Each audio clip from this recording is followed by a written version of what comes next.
Nagsanay sa iba't ibang taktika at skills sa dagat ang mga tropa ng Pilipinas at Australia sa Multilateral Maritime Cooperative Activity sa West Philippine Sea nitong weekend. May namataang barko naman ng China habang nagsasagawa ng maritime exercises ang dalawang bansa. Live mula sa Subic, Zambales, may unang balita si EJ Gomez. EJ. Igan, good morning. Sa kauna-unahan ngang pagkakataon na makalahok itong pinakabagong warship ng Philippine Navy sa Maritime Cooperative Activity sa West Philippine Sea ay eksklusibong nakasama ang GMA News para saksihan ang mga ginawang pagsasanay ng mga tripulante ng Pilipinas, Australia at Amerika upang mapalakas ang kanilang operability sa karagatan.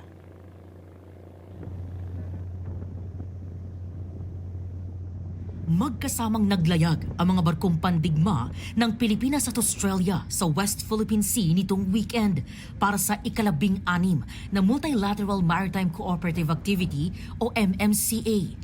Pinangunahan ito ng warship ng Pilipinas na BRP Raha Sulaiman o PS-20 kasama ang Philippine Coast Guard vessel na BRP Melchora Aquino at Navy ship ng Australia na HMAS Toowoomba o FFH-156 sakay ang kanilang maritime aircraft na MH-60R.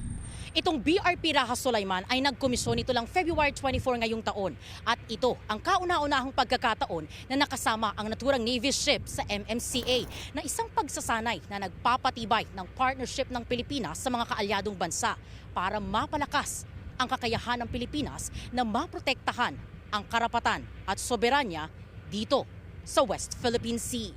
Bago umalis ang barko ng Pilipinas at US sa Subic, nagkaroon ng palitan ng best practices ang dalawang bansa. Among the activities that they contributed in this 16th MMCA is equipment offloading.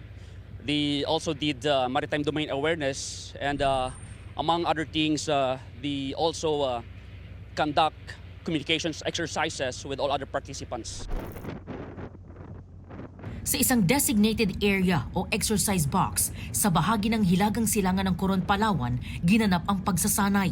Sa gitna ng paglalayag, mag-aalas 2 ng hapon itong Sabado, sa bahaging 37 nautical miles kanlurang bahagi ng Cabra Island, isang barko ng China ang nadetect ng Philippine Navy.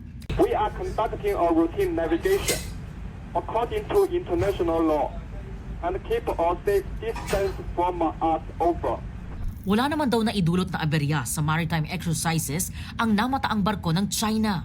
We as well document and part of the documentation is for us to ensure that they do not interfere with our ongoing exercises. There's no disruption or any interferences. Alas 9:30 ng gabi, nagsagawa naman ng night steaming in company ang mga barkong pandigma ng Pilipinas at Australia kung saan nagkaroon ng communications at screening exercises. Linggo ng umaga nang makalapit sa 500 yards ang Navy ship ng Australia sa warship ng Philippine Navy.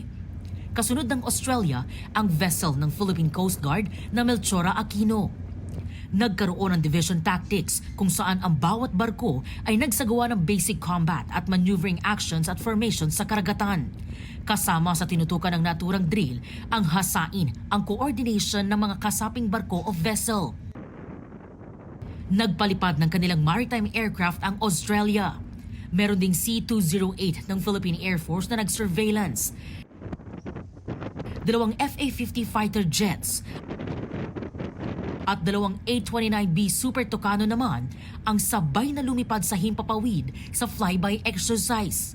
Ngayong magkalapit ang Navy ship ng Pilipinas at Australia, isinasagawa ang replenishment at sea approach na layong paigtingin ang endurance ng Navy sa logistics transfer.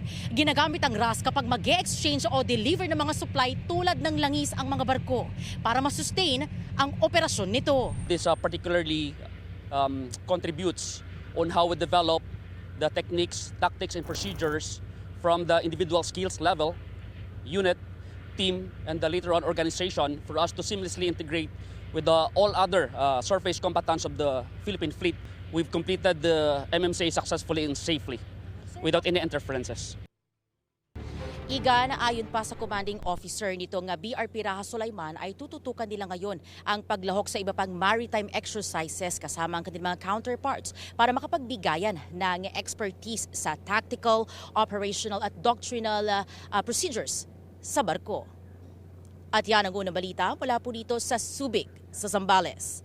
EJ Gomez, GMA News.